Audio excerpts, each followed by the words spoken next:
The battle for the Blue Beast. For years, I dreamed of owning a machine that could tame my land with precision and power. At 52, I wasn't chasing flashy cars or big houses, just a tractor that could make my 20 acres in Willow Bend, Tennessee, sing. When I finally signed the papers for a sleek blue New Holland with touchscreen controls, hydraulic lift, and a cab cooler than my living room, it felt like I'd won the lottery. But what started as a farmer's dream turned into a war with a power-hungry HOA president who thought she could claim my pride and joy as her own. This is the story of how one woman's obsession sparked a battle that shook our little town to its core. The day that Blue Beast rolled onto my property, I couldn't stop grinning.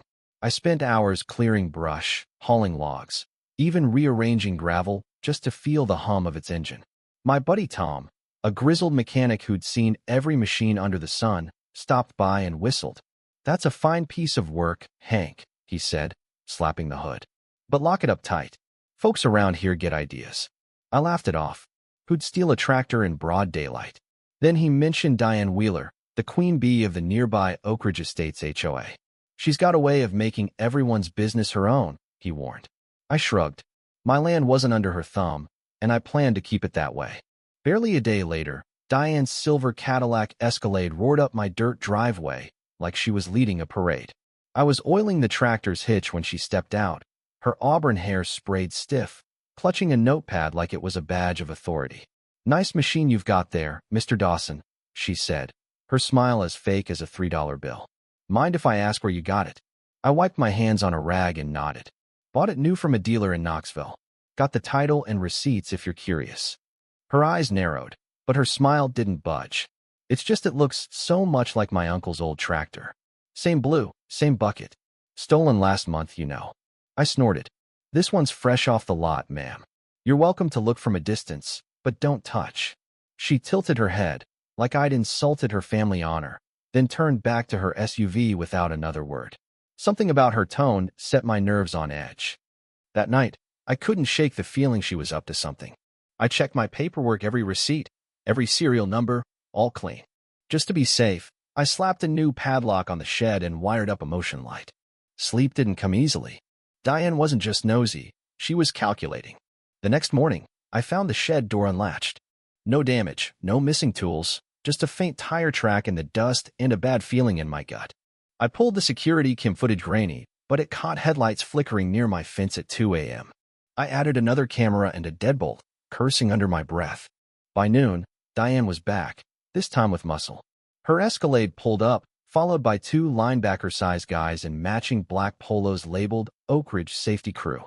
Behind them shuffled her uncle, Clarence Wheeler, leaning on a cane and squinting like he wasn't sure why he was there.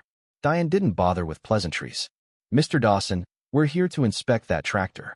It belongs to my uncle, and we're taking it back." I climbed down from the cab, heart pounding. "This is my land, Diane. You've got no warrant, no right, and no business here." She waved a hand toward Clarence. "He says it's his. Stolen right out of his barn." I turned to the old man. "Mr. Wheeler, is this yours?" He peered at the tractor, muttering, "Looks like mine. Blue paint, bucket up front." I shook my head. "Sir, your tractor was a 30-year-old case. This one's got satellite navigation and a digital dashboard. It's not the same." Diane cut in, voice sharp. "We're not debating. Open the shed, or we'll assume you're hiding stolen goods." I planted my feet. "Take one step closer, and you're trespassing." That's when it went south. One of the goons grabbed my arm hard. The other kicked open the shed door. I yanked free, but the second guy shoved me against the wall, my shoulders slamming into the wood.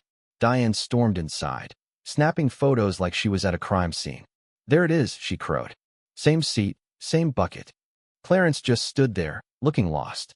Before I could call the cops, Tom's pickup screeched into the drive, dust flying. He jumped out, phone recording, and yelled, "Get off his land." The goons turned, one lunging at Tom. Big mistake.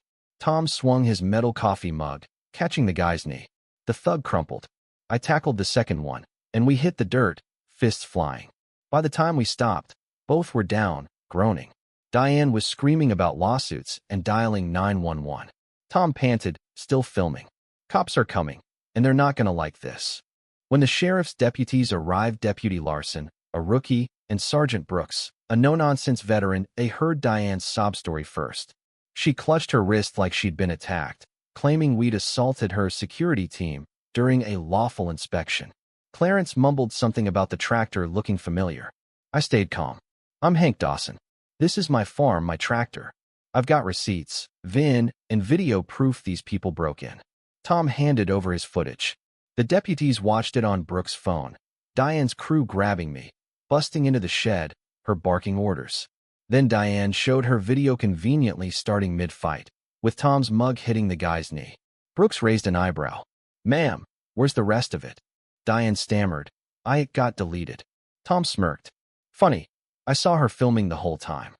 I handed over my paperwork, sales invoice, title, even a photo of me with the dealer. Brooks radioed in the tractor's VIN. Dispatch confirmed it was mine. No theft reported. He turned to Diane.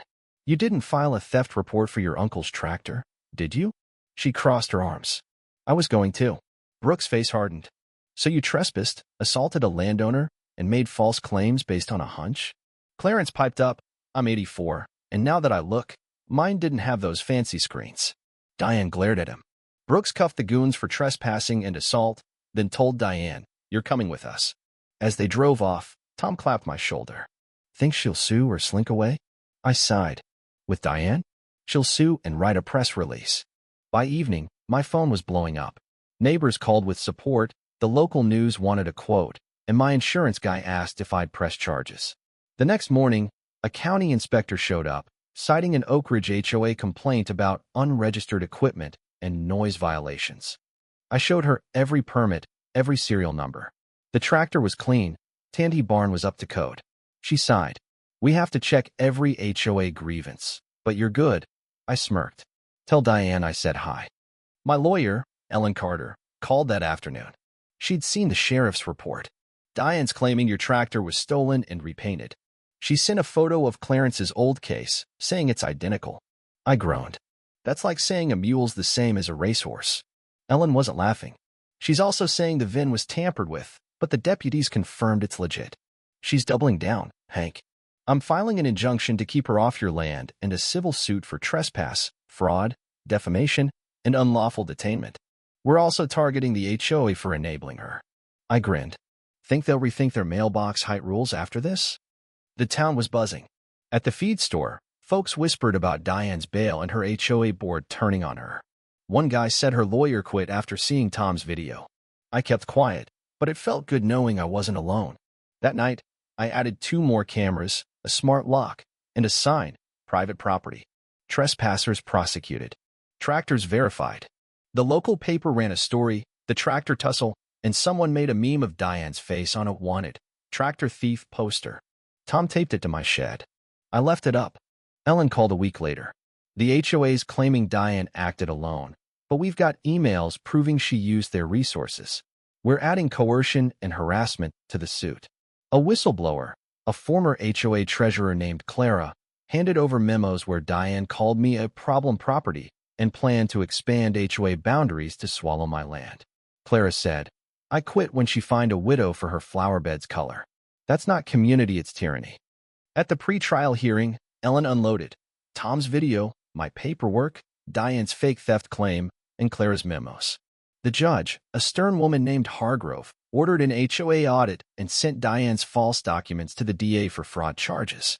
Diane's lawyer, her fourth, begged for mediation. Ellen agreed, but only if all charges stayed active. Diane sat stone-faced, her empire crumbling. 2 weeks later, we met in a county mediation room. Diane looked defeated, her lawyer flipping through useless notes. Ellen laid out our demands, a written apology, retracted accusations, damages for trespass, legal fees, and my new security system. The HOA would face a 2-year audit. Diane's lawyer had no leverage her pending fraud and surveillance charges. She'd secretly aimed a camera at my shed, sealed her fate. She nodded, signing the deal. Diane resigned as HOA president, sold her house, and moved to Arizona. Her goons got probation and community service. The HOA was gutted, 2 board members quit, and their website vanished. Neighbors brought casseroles and thank yous, one even painting a sign, fields over fences. I gave the tractor a name, Liberty. Ellen slashed her fee, saying, this was too much fun. The new HOA board asked for my input on softer rules. I sent them my deed with a note. Leave me be. One evening, Clarence showed up at my gate, holding a dusty box. This was my case, he said, showing faded papers and a photo of a rusted tractor. Diane pushed me to lie. I'm sorry. I opened the gate. Want to see what a real tractor can do? We stood by Liberty's Glow, two old farmers trading stories, the land quiet again. The fight wasn't just about a tractor, it was about standing up to bullies who think they own you. I won, not with fists, but with proof and persistence. Liberty still runs smooth, and my land's my own. What do you think? Have you faced injustice like this? Was violence, like Tom's thermos swing, ever justified? Share your thoughts in the comments. Let's hear your stand.